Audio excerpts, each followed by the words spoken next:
এবার চ্যাংড়াবান্ধা স্থলবন্দর পরিদর্শনে গেলেন ভুটানের প্রতিনিধিরা। আপনারা দেখতে পাচ্ছেন সে ছবি।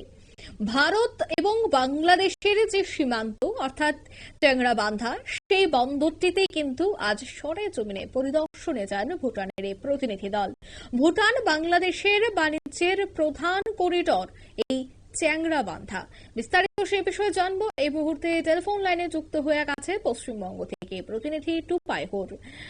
টুপাইদা, এই যে ভুটান বাংলাদেশের বাণিজ্যের প্রধান করিডর এই চ্যাংড়াবান্ধা, আর আজ সেই জায়গা পরিদর্শন করতে আসা, আগামীতে কি বাণিজ্যের ক্ষেত্রে আরো বেশ কিছু উন্নতি হতে পারে, কি বলবেন?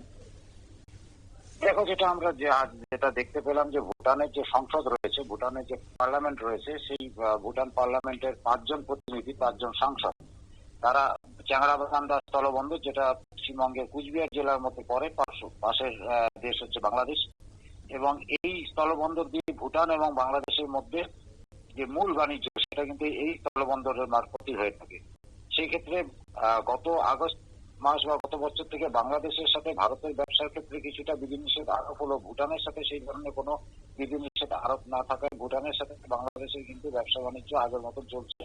বিশেষ করে ভুটান থেকে যেটা আমরা জানি যে ডোলোমাইট, পাহাড়ের যেটা দিয়ে সিমেন্ট তৈরি হয়, সেই ডোলোমাইট, পাথর, বালি, বেড মেটেরিয়াল বা রিভার মেটেরিয়াল যেগুলো, সেগুলো কিন্তু নিয়মিত ভুটান থেকে বাংলাদেশে রপ্তানি করা হচ্ছে।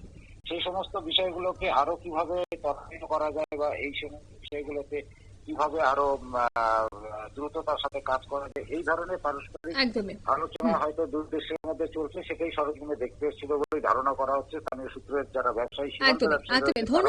ধন্যবাদ টুপাইদা। অর্থাৎ দুদেশের মধ্যে বেশ কিছু কথাবার্তা হয়েছে, তার জন্য এই সরেজমিনে পরিদর্শন বলে মনে করা হচ্ছে। নিয়ে নিচে ছোট্ট একটি বিজ্ঞাপন বিরতি, সঙ্গে থাকুন।